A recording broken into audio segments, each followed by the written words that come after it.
We can proceed now, and I would like to invite at this stage His Excellency, the President of Kenya. You have the floor, Your Excellency.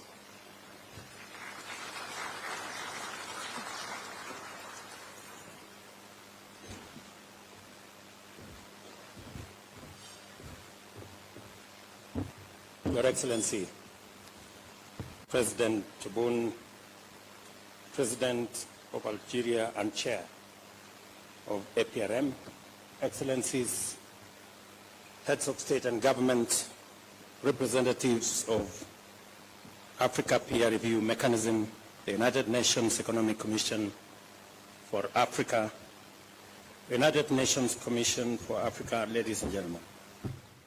The time has come to rewrite our history and reclaim our narrative and charge the African Renaissance forward. Esteemed colleagues, our urgent calling is to fulfill our duty to Africa's people and ensure that our continent takes its rightful place in shaping global progress in its full capacity and potential, both as a people and as countries. That is why we are gathered here today. Africa's economic potential is hamstrung by a financial system that misrepresents, distorts, and understates our reality. Global credit rating agencies have not only dealt a bad hand, they have also deliberately failed Africa. They rely on flawed models, distorted and outdated assumptions, and systemic bias, painting an unfair picture of our economies and leading to distorted ratings, exaggerated risks, and unjustifiably high borrowing costs. Let me say this again. Global credit rating agencies have let us down. They continue to rely on very flawed models and outdated assumptions. And the whole system is also biased. The result is that they paint a very unfair picture of our economies, and this has devastating effects because it leads to distorted ratings of what the situation really is. And it also leads to exaggerated risk of our countries and our continent, and obviously that leads to very high borrowing costs. These prejudice assessments come at an enormous cost to Africa. They deter investment, distort global trade, and derail progress towards sustainable development goals.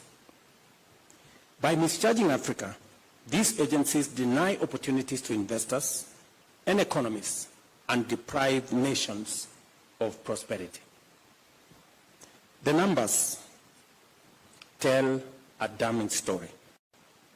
The Africa Peer Review Mechanism and the United Nations Development Program place the cost of biased credit rating at a staggering $75 billion in lost opportunities.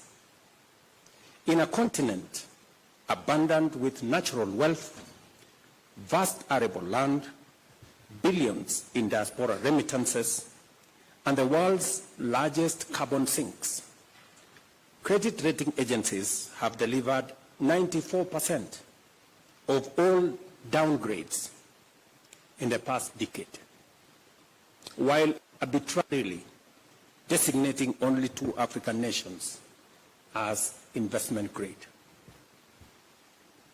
We must be bold and call this for what it is, a financial straitjacket imposed on Africa. A system that punishes our economies while rewarding others, even when the fundamentals are comparable, in some cases even better. Excellencies, the foundations of global finance are supposed to be anchored on principles of fairness, transparency, and merit. Yet, these principles are disregarded when it applies to Africa. Africa will no longer accept to be misjudged by scales that overlook our reality. The winds of change are blowing, and our march forward is as unstoppable as it is relentless. An African credit rating agency is not just an alternative. It is, in my opinion, an imperative. This agency must be globally credible and backed by rigorous, credible data and driven by high reporting standards. But more importantly, it must reflect Africa's reality correctly. We will not walk this journey alone.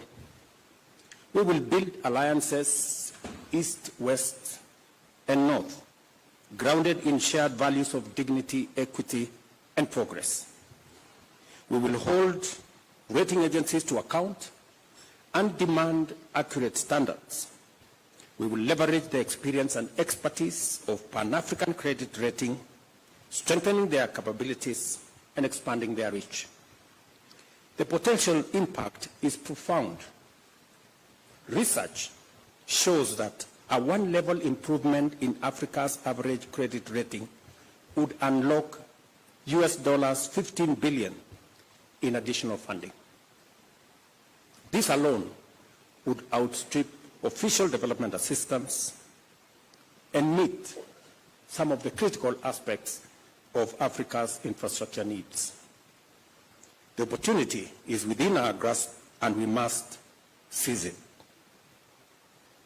I want to emphasize that this agency will complement international credit rating agencies by filling in data and analytical gaps. In other words, it will do the heavy lifting that international rating agencies may lack the time, inclination, or capacity to undertake.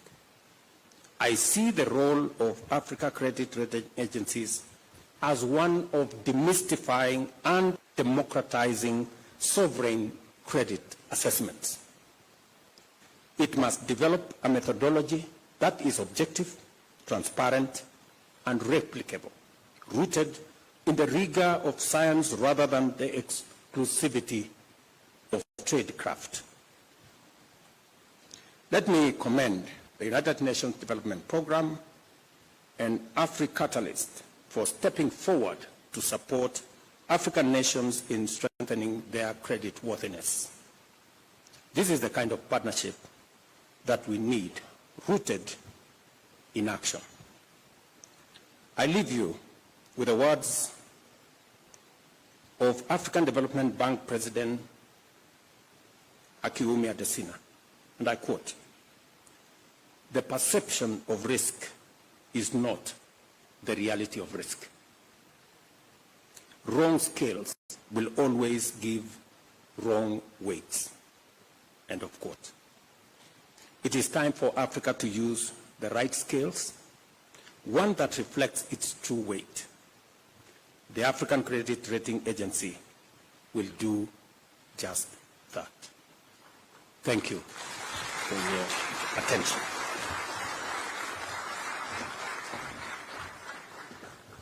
Thank you very much, Your Excellency, on your call for Africa to rewrite its history and end the very costly unfair rating system, which costs about $75 billion annually, as indicated in your speech.